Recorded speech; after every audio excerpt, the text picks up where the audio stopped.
Boa noite, queridos irmãos. É com alegria que nós vamos partilhar um pouco nessa semana da unidade sobre o amor à comunidade.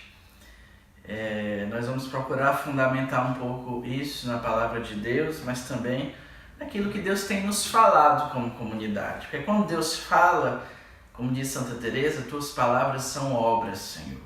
Então Ele vai nos dando um amor que não é fruto apenas de uma boa vontade, mas que é fruto de uma ação sobrenatural da sua graça nas áreas do nosso ser, que acolhendo a graça de Deus, com a ajuda dessa graça e com a decisão firme da nossa vontade, iluminada pela inteligência, vamos encarnando a vivência das virtudes na nossa vida e vamos amando como Deus quer que nós amemos, com o amor de Jesus. Porque o que Jesus fez não foi apenas nos salvar dos nossos pecados, eu diria apenas, mas já seria algo extraordinário. Mas Ele também nos confia a sua própria vida, o seu estilo de vida, o seu coração inflamado de amor, que tudo realiza e a tudo se dispõe. O amor esponsal foi vivido em primeiríssimo lugar no coração de Jesus. Esse amor que tudo realiza e a tudo se dispõe é o amor do Sagrado Coração de Jesus. Então nós somos enxertados, como diz o próprio Jesus em João 15, na videira. Nós somos unidos a Jesus nesse amor esponsal e unidos a Jesus nós vamos amando com o seu amor. Isso não é romantismo espiritual. Isso é algo muito encarnado com a graça de Deus. Ao abrirmos os espaços da nossa vida para a ação da sua graça, através dos tempos de oração que nós temos, de formação pessoal e comunitária, de oração pessoal e comunitária, de retiros, de reciclagens, à medida que nós vamos abrindo o nosso tempo ao que é eterno, a graça pode realizar em nós a obra de transformar o nosso coração no coração do nosso divino esposo. Às vezes a gente diz, eu tentei, eu lutei, mas não venci. Mas será que nós estamos abrindo espaços na nossa vida, na nossa existência, na nossa agenda, para que Deus possa derramar a sua graça e realizar a obra sobrenatural? A obra que Deus tem para as nossas vidas é uma obra sobrenatural. Não estou falando aqui de manifestações extraordinárias. Quando eu digo sobrenatural, é no sentido de que é acima daquilo que a nossa pobre natureza é capaz de fazer. É uma obra divina, é uma obra da graça. Então nós estamos aqui para deixar que Deus realize uma unidade no meio de nós, e essa unidade ela é realizada no amor. É assim que no mistério de Deus nós contemplamos a unidade. Deus é um só Deus em três pessoas. Como assim? Existe a distinção das pessoas da Trindade.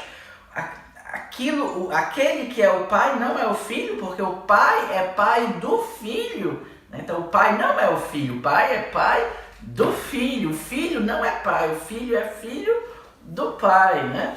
Então aquele que é o Pai não é o Filho, mas ao mesmo tempo aquilo que eles são, isto é Deus, eles são um só. O Pai é um só Deus com o Filho e no Espírito Santo. Então esse mistério da Trindade, que é a celebração de um Deus único, mas que guarda essa distinção de pessoas, nos faz perceber que a unidade não é todo mundo fazer as coisas igualzinho uns aos outros. A unidade, ela protege a diferença, ela sacraliza a diferença e ela cresce com a diferença. Mas sem perder a sua própria identidade. Então, viver em comunidade é viver com pessoas que são diferentes de nós, mas ao mesmo tempo que se amam. É o amor que faz com que é diferente seja unificado. No próprio mistério de Deus, é o amor que faz com que as pessoas distintas da Trindade sejam um só Deus. Então é esse amor, a semelhança do mistério do Deus uno e trino, que nós somos chamados a viver. Por isso nós não temos medo das diferenças, por isso nós não temos medo dos irmãos que têm temperamento diferente do nosso, por isso que nós não temos medo de pessoas que têm uma via espiritual um pouco particular e diferente da via a qual Deus me chama, porque somos todos Shalom, todos nascemos da ressurreição de Cristo que passou pela cruz, aquele que passou pela cruz. Todos nós anunciamos uma experiência que foi vivida e que é vivida todos os dias na nossa carne, isto é, na nossa história, na nossa vida. Todos nós, com as nossas diferenças, nós nos amamos e por isso formamos uma só comunidade e um amor uno que preserva aquilo que é diferente. Então é uma imaturidade muito, uma imaturidade muito grande e no máximo um grande pecado nós colocarmos às vezes as pessoas de lado só porque elas pensam diferente da gente. Ela não se identifica comigo, então eu vou chamar pessoas que se identificam comigo no meu ministério ou na minha missão. Como é que você vai se confrontar de uma maneira sadia se você só coloca perto de você pessoas que pensam exatamente como você pensa, né? Nós aprendemos uns com os outros. Tem irmãos que têm capacidade intelectual maior, outros que têm uma capacidade de serviços manuais maior, outros que têm menos estudos, mas que têm uma grande generosidade na doação e no serviço da vida. Então nós precisamos entender que nós bebemos da santidade uns dos outros. Nós não estamos em competição. A comparação, ela mata a unidade. Eu não preciso... Às vezes tem pessoas que estão ali assistindo um DVD, uma formação, aí em vez de estar anotando as palavras de Deus que vão tocando o seu coração, porque percebem que precisam sempre se converter, ficam anotando os defeitos, os erros de português da pessoa, aquilo que ela não concorda, criticando sempre. Isso é fruto, às vezes, de feridas que temos. Não nos sentimos apostados, não nos sentimos levados em consideração, valorizados. Mas nós temos que entender, Jesus já disse, que se você quiser ser o primeiro no reino de Deus, é preciso assumir o último lugar. Uma pessoa ela não é valorizada na comunidade só quando ela é autoridade, não. Nem quando ela prega, ou canta, ou está num palco, ou quando todo mundo a escuta. Nós somos o que Deus pensa de nós. Você pode ser muito bem visto pelos seus irmãos e estar prestes a sofrer a ira de Deus na sua vida, se você vive uma vida dupla, se você é uma pessoa na frente dos seus irmãos e uma outra no seu ambiente de trabalho ou na sua família. Então nós temos que acabar com esses ciúmes, com essas invejas que nos impedem de amar a comunidade, porque a comunidade sou eu e você. A comunidade não são apenas as autoridades, mas são os meus irmãos de célula. É aquela pessoa que eu tenho mais intimidade e mais afinidade, mas é também aquela pessoa que eu considero menos amável segundo o meu temperamento. A comunidade é o corpo que se reúne, que reza junto e que anuncia o evangelho junto. Como é bonito e como é uma prova de maturidade quando você vibra com um irmão que consegue levar para frente o ministério dele, ou produzir frutos visíveis. Talvez você hoje não esteja produzindo frutos visíveis, mas você está ali ofertando a sua vida. Deus está vendo. Não precisa vibrar apenas com aquelas pessoas que nos reconhecem. Então ciúmes, inveja, feridas, sentimento de ser deixado de lado, tudo isso nos nossos escritos nós vemos, né? Vão como que atravancando o nosso amor à comunidade. E aí, à medida que eu amo uma pessoa, à medida que ela reconhece os meus dons, ou que ela reconhece o que eu sou capaz de ofertar, mas se aquela pessoa não olha nem muito para mim, eu já rejeito também. E aí nós vamos vivendo relações pagãs, porque Jesus disse, Se você ama apenas as pessoas que te amam, qual é a tua diferença para com os pagãos? Os pagãos também amam quem os ama. Mas vós amai os vossos inimigos e rezai por aqueles que vos perseguem. E aí Santa Teresinha do Menino Jesus se perguntou, dentro de um convento, nós não temos inimigos, então como aplicar essa palavra do Evangelho na nossa vida? E Deus respondeu a ela em oração, tu não tens inimigos dentro do Carmelo, mas tu tens aquelas irmãs que tu tens mais dificuldade. Considera elas como aquelas às quais se aplicam essa palavra do amor aos inimigos. Ama, produz atos de caridade para com essas irmãs que são mais difíceis para ti. E tu viverás esse versículo do Evangelho. Então talvez você não tenha, eu espero, não tenha inimigos dentro da comunidade. Mas tem irmãos que talvez sejam antipáticos. Tem mentalidades do mundo que nos impedem de vibrar com as vitórias dos outros. Então, amar os inimigos nesse caso é aprender a se alegrar com as vitórias dos nossos irmãos, é aplaudir a pregação de um irmão que está sendo investido, lançado, é estar ali e escutar com atenção aquele testemunho daquele irmão mais simples. E você talvez gostaria de estar ali no lugar dele, humanamente falando, mas você vai se deixando podar e humilhar pelo amor de Deus que nos coloca no nosso verdadeiro lugar e que investe acima de tudo no nosso chamado à santidade, porque eu posso ser, como uma palavra que se gosta muito de dizer às vezes, uma bomba apostólica, mas o que vale isso se isso não contribuir para a minha via de santidade? Então vamos ler aqui, primeira carta de São Paulo aos Coríntios, capítulo 15, versículos de 3 a 10. Primeira carta de São Paulo aos Coríntios, capítulo 15, versículos de 3 a 10. Eu espero que nós sempre tragamos nossa Bíblia para a célula, como desde o início.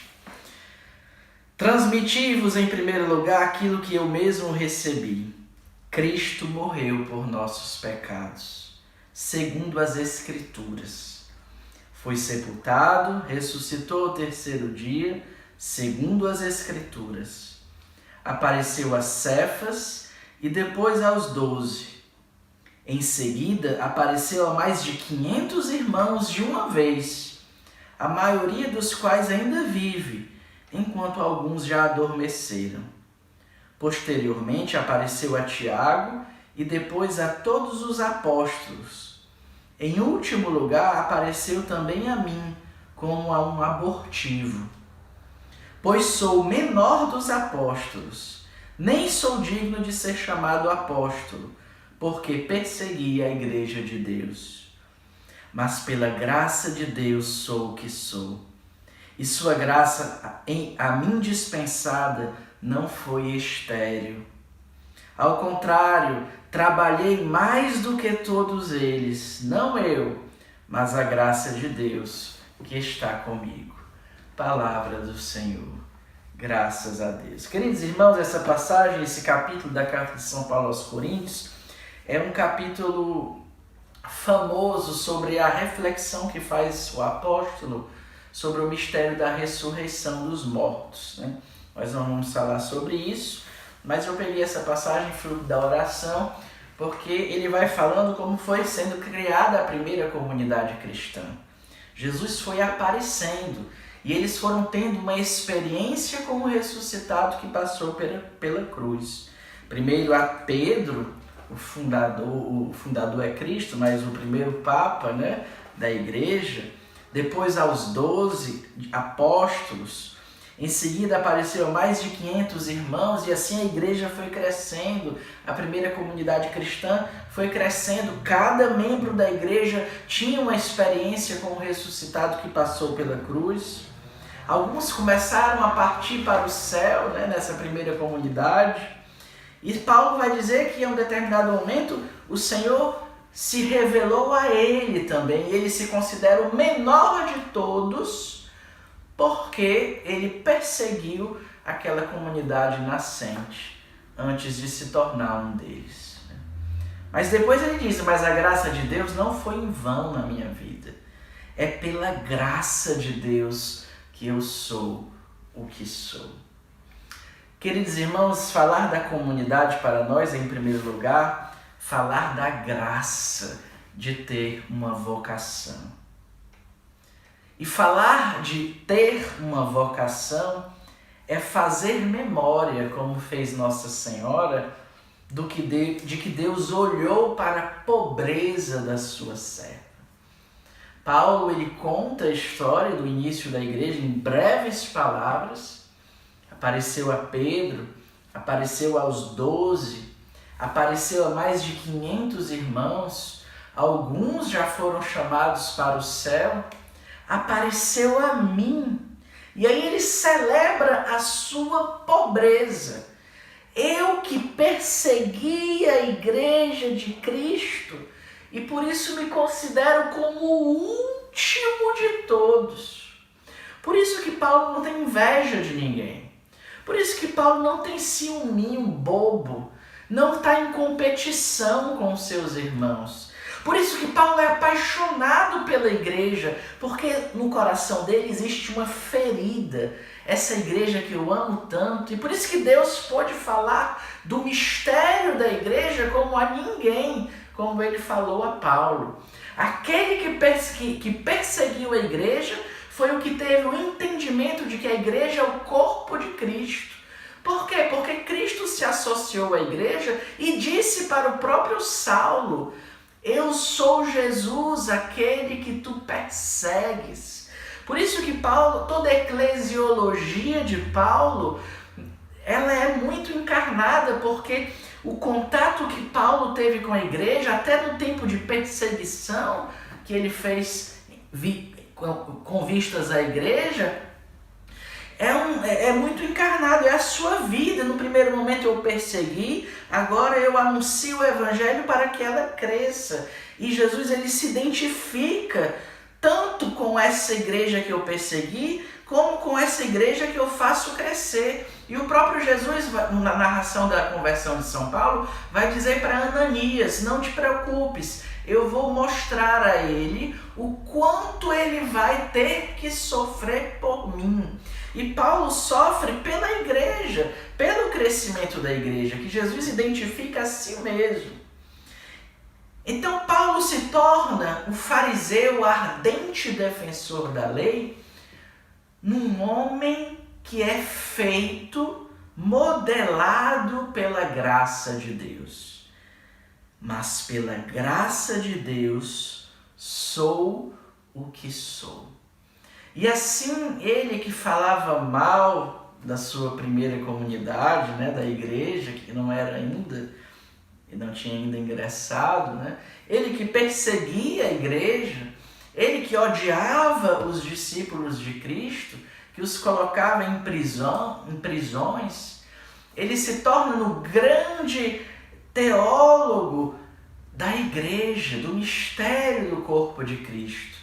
Porque no lugar de querer fazer as coisas certinho, fruto de um esforço puramente humano, ele se deixa derrubar pela experiência com o ressuscitado. Ele se deixa humilhar e diz: você que fala mal dessas pessoas, você que as persegue, você que está com cartas para jogá-las em prisões, saiba que sou eu que tu persegues. Irmãos, quando nós falamos mal uns dos outros, quando nós nos ferimos, às vezes até por motivos sérios mesmo, não digo que seja tudo fruto da nossa imaginação, nós nos ferimos mutuamente porque somos pecadores. Mas quando nós deixamos isso crescer dentro de nós, nós vamos minando a nossa vocação e o nosso amor para com a comunidade. Isso quer dizer o nosso amor para com a pessoa de Jesus, para com o esposo da nossa alma.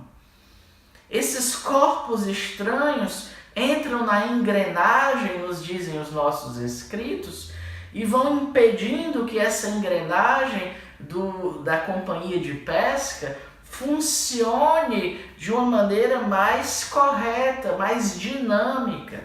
E nós mesmos vamos perdendo o ardor de sermos comunidade Shalom. Nós começamos a faltar a célula, nós perdemos a motivação, nós achamos que já fizemos tudo porque já temos promessas definitivas.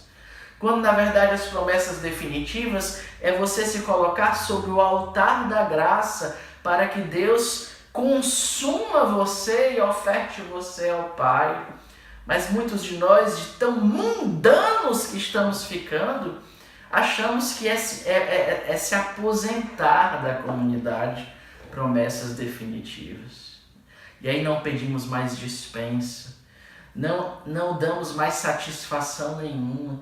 Qualquer coisa é motivo para não ir. E vamos perdendo o amor. Eu não gosto desse formador. Eu não gosto desses irmãos de célula. Eu não gosto desse responsável local. Eu não gosto... Meu Deus, nós parecemos crianças que agem segundo o gosto. O gosto ou não gosto. E o chamado a padecer por amor a Jesus para salvar almas, aonde ele foi parar? E o chamado a se deixar crucificar com Cristo para gerar frutos de ressurreição para a igreja, aonde ele foi parar? E a radicalidade evangélica de ir para a célula mesmo cansada. É diferente quando você está doente, ou então quando você tem que cuidar de uma pessoa doente, e realmente não tem outra pessoa que fique naquele dia, né? Mas às vezes é uma indisposição apenas, ou uma pequena dor de cabeça, ou no fundo a gente sabe que não quer ir, não quer. Eu não quero, e aí eu invento um motivo para tentar acalmar a minha paciência, mas essa falta de paz interior que fica em nós é testemunha de que nós vamos deixando esfriar o amor esponsal a nosso Senhor Jesus Cristo, porque o que tu fazes a estes é a mim que tu fazes, disse Jesus para São Paulo. Mas pela graça de Deus eu sou o que sou. E aí eu não deixo de perceber que eu sou o menor. Meu Deus, eu merecia o inferno por tudo que eu já fiz na minha vida. E Deus permite que eu permaneça numa comunidade de consagrados a Ele, para falar em seu nome, para rezar na sua presença, para amar irmãos. Eu merecia o inferno e Deus me dá uma comunidade. Então, pela graça de Deus, eu quero ser fiel. Pela graça de Deus, eu sou o menor. Então, quem sou eu para julgar os outros? Quem sou eu para dizer que eu faria melhor do que aquela pessoa? Então, como São Paulo, eu vou deixando a graça de Deus me colocar no meu lugar. E como Nossa Senhora, eu vou cantando o meu Magnífica. Minha alma exalta o Senhor, meu espírito exulta de alegria em Deus, meu Salvador. Ele me salvou de mim mesmo, porque olhou para a pobreza de sua serva. Tem alguns teólogos da vida espiritual que dizem que Nossa Senhora era o ser humano mais frágil, humanamente falando.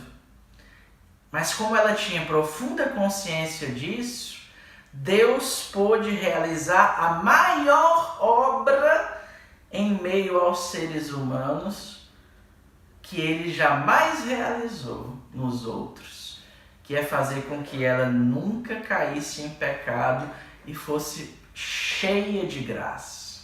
Porque ela era vazia de si mesma, ela era cheia da graça de Deus.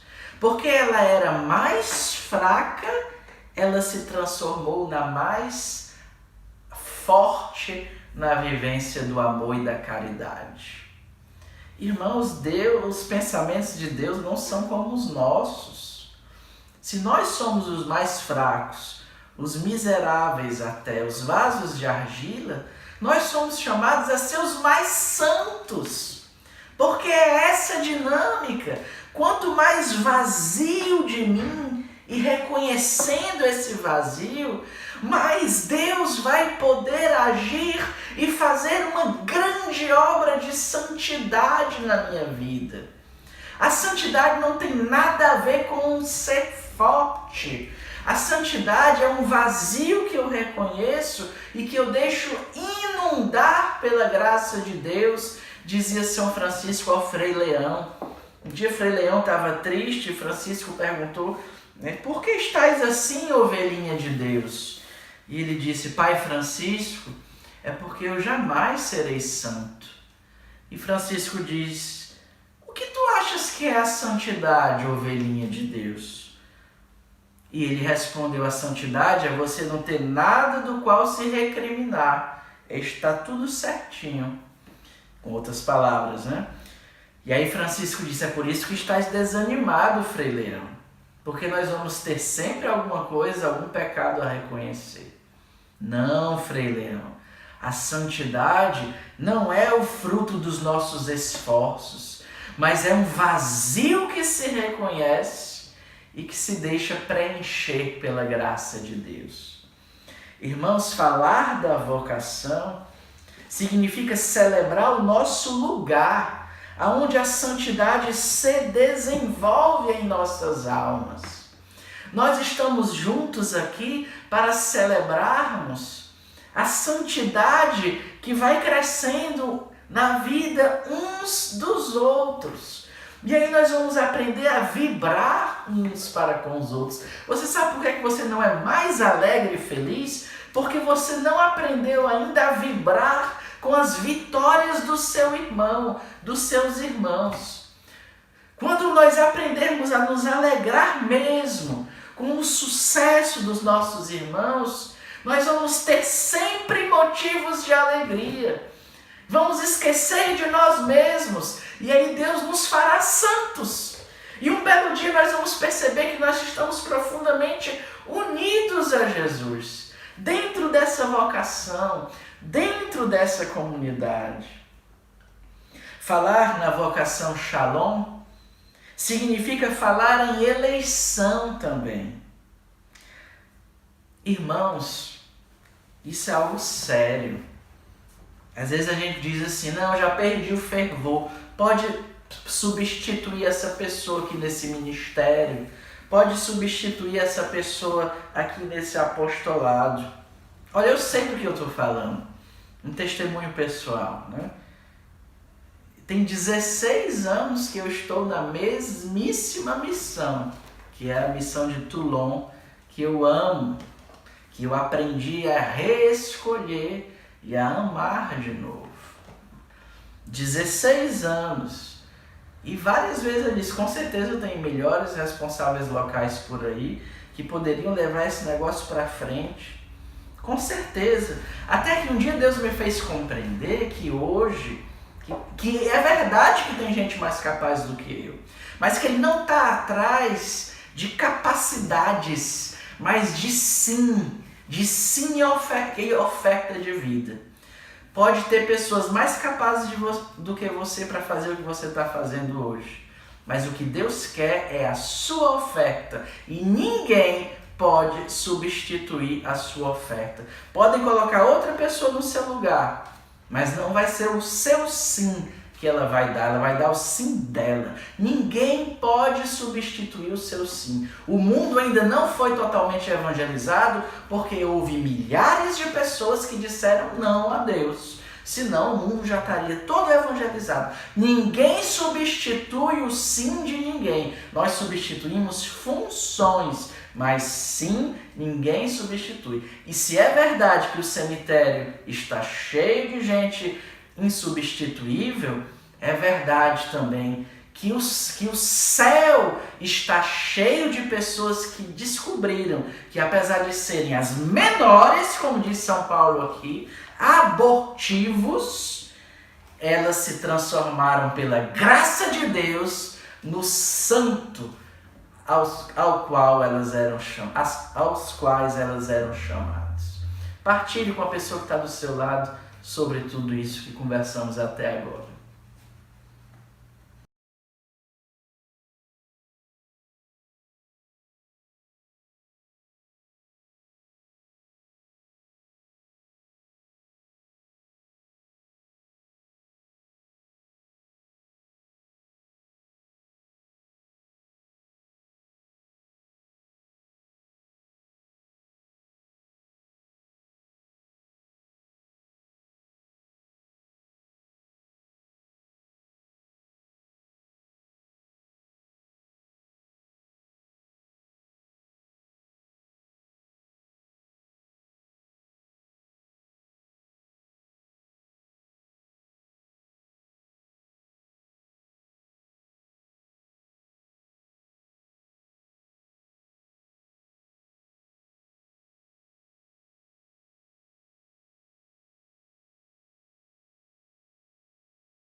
Amém?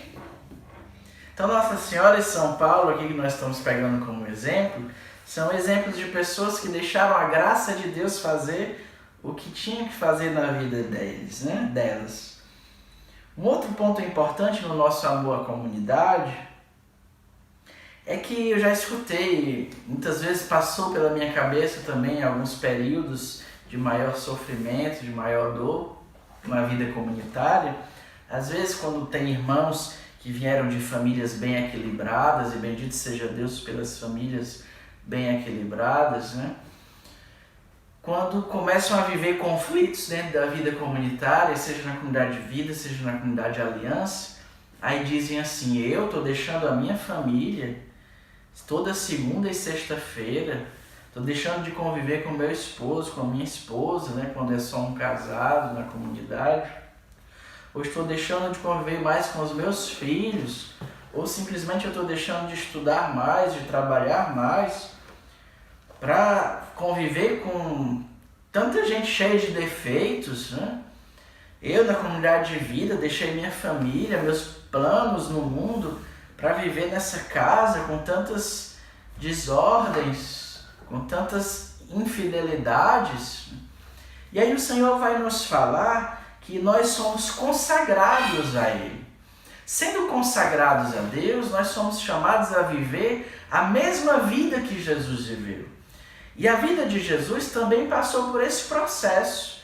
Ele deixou José e Maria, tem família mais equilibrada do que essa, E ele olhou para aquela multidão um dia, quando ele estava anunciando o Evangelho, e disse: eis aqui meu pai, minha mãe e meus irmãos. É aquele que escuta a palavra de Deus e a põe em prática.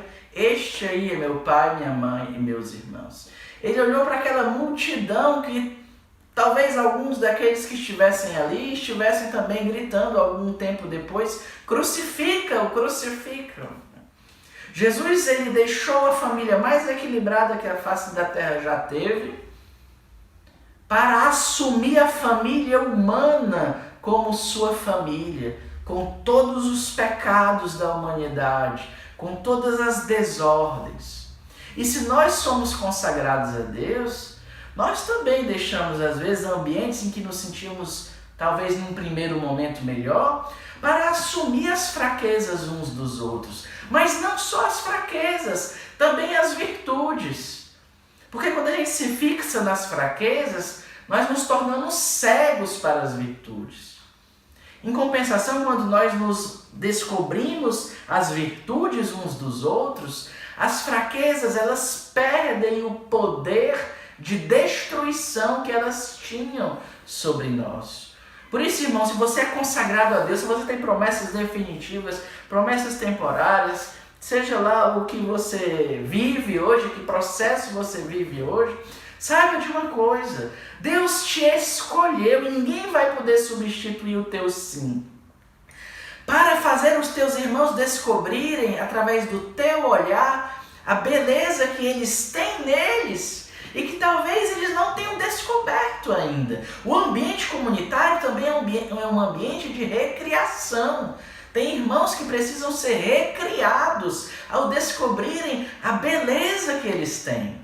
E é justamente esse olhar que é diferente do olhar do mundo. O mundo, ele olha para acusar.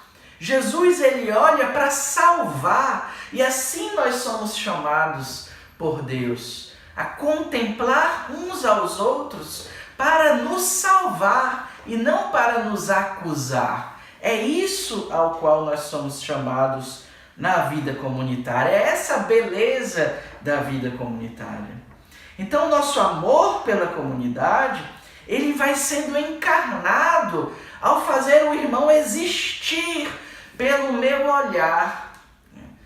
Eu não vou deixar aquela pessoa presa pelos seus pecados, amarrada pelas suas fraquezas, ao dizer o que ela já sabe, ao jogar na cara dela as suas fraquezas. Não, eu tenho que dizer o que ela talvez ainda não saiba, o quanto ela é bela aos olhos de Deus. Não é hipocrisia, é olhar profético. Não é mentira, é caridade vivida na verdade. Esse é o chamado, e esse é o amor. E por isso vai fazendo com que a vida comunitária seja uma vida apaixonante.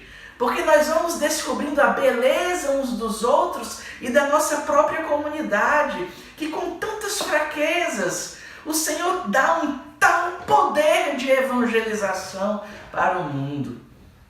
Deus não quer super-heróis, Deus quer pobres miseráveis para salvar e serem testemunhas dessa salvação nesse mundo perdido no qual nós estamos hoje. E aí, uma coisa que é muito importante é essa visão da comunidade e da responsabilidade. Uma vez eu conversando com uma pessoa de uma comunidade de aliança, de uma célula, ela dizendo que estava pedindo para deixar a comunidade porque ficava doente com muita frequência e ela dizia assim: eu não tenho mais nada o que ofertar para vocês. Eu não tenho nada o que fazer para vocês. Então, eu vou deixar a comunidade porque eu tenho que pensar em mim agora. E aí Deus foi me inspirando, eu fui dizendo: olha, a comunidade não é apenas um compromisso para fazer coisas, mas tem uma dimensão esponsal também. E quando você casa com uma pessoa, você diz na fórmula do matrimônio: na alegria e na tristeza, na saúde e na doença. Então você não pode questionar a sua vocação porque você está doente, porque você está triste, porque você está depressivo, porque você se comprometeu esponsalmente. Então essas coisas não são anomalias na tua pertença à vida comunitária. Elas já estavam no script. No script esponsal existia a alegria e a tristeza, a saúde e a doença. Eu não sou mais fiel a Deus quando eu estou com boa saúde, não. Eu sou mais fiel a Deus quando eu faço a vontade de Deus. E quando eu estou doente, a vontade de Deus é que eu ofereça o meu sim, às vezes em cima de uma cama de hospital, às vezes ali naquela luta para não me entregar àquela doença. Essa é a vontade de Deus.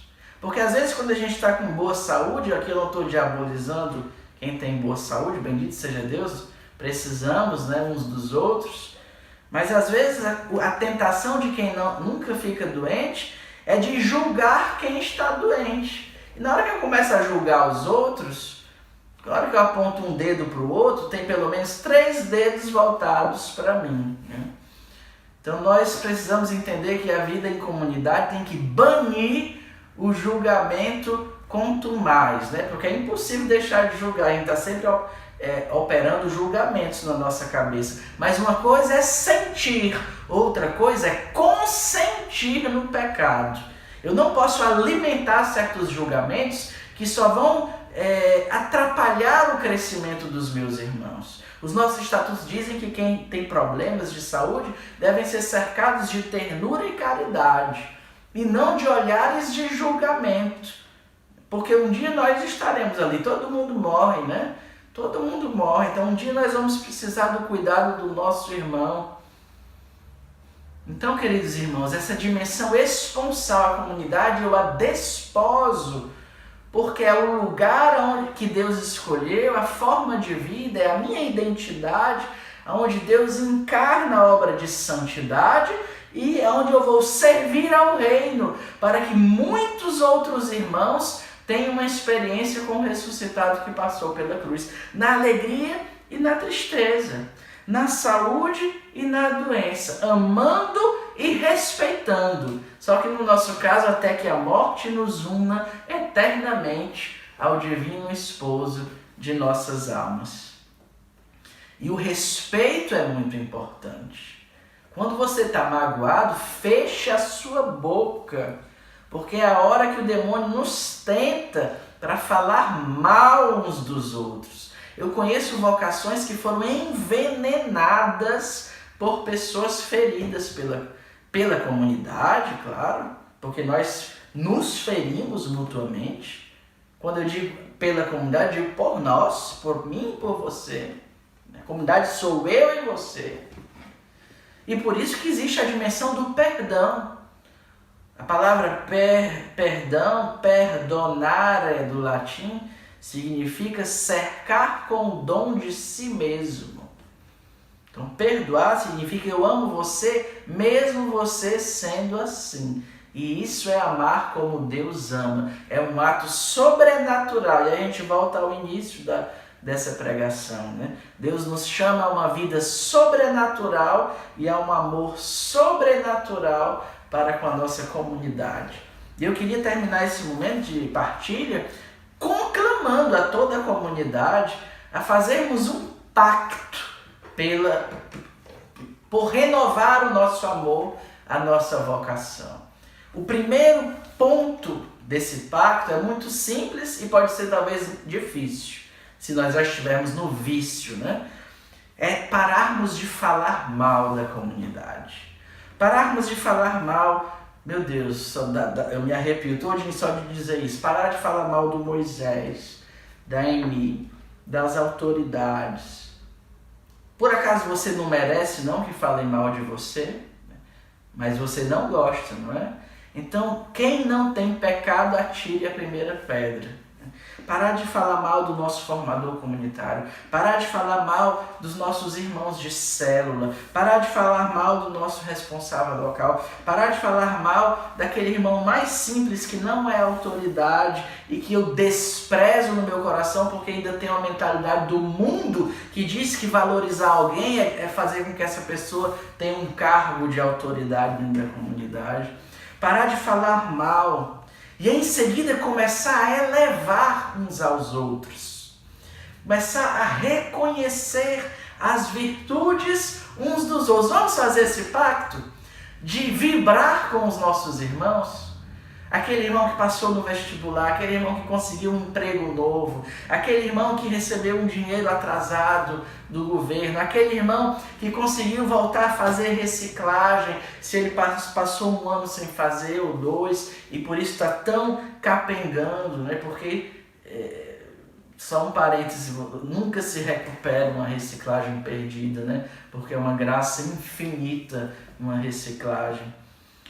Mas se pode começar uma vida nova ao retomar as reciclagens, né? Vibrar com aquele irmão que está sendo apostado ao assumir um ministério. Vibrar com aquele irmão que está sempre no mesmo ministério porque se reconhece esse carisma que esse irmão tem. Vibrar com aquele que vai em missão. Vibrar com aquele que faz um voto de celibato.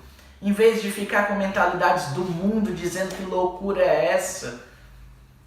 Vibrar com aqueles que vivem as vigílias com fidelidade. Vibrar com aqueles que vivem as virtudes que eu não consigo viver ainda. Você vai ver como Deus vai te dar essas virtudes. No lugar de você murmurar contra aqueles que vivem as virtudes que você ainda não consegue viver, você vibrar com eles. E aí, irmãos, nós vamos amar de um amor cada vez mais louco e apaixonado a nossa vocação e a nossa comunidade. E aí nós poderemos dizer no final da nossa vida com o coração cheio de gratidão, porque a gratidão é a linguagem das almas esposas. Eu sou o menor de todos, mas pela graça de Deus eu me tornei o Shalom que eu me tornei. Que Deus nos dê essa graça maravilhosa nesta semana da unidade. Louvado seja nosso Senhor Jesus Cristo, para sempre seja louvado. Shalom.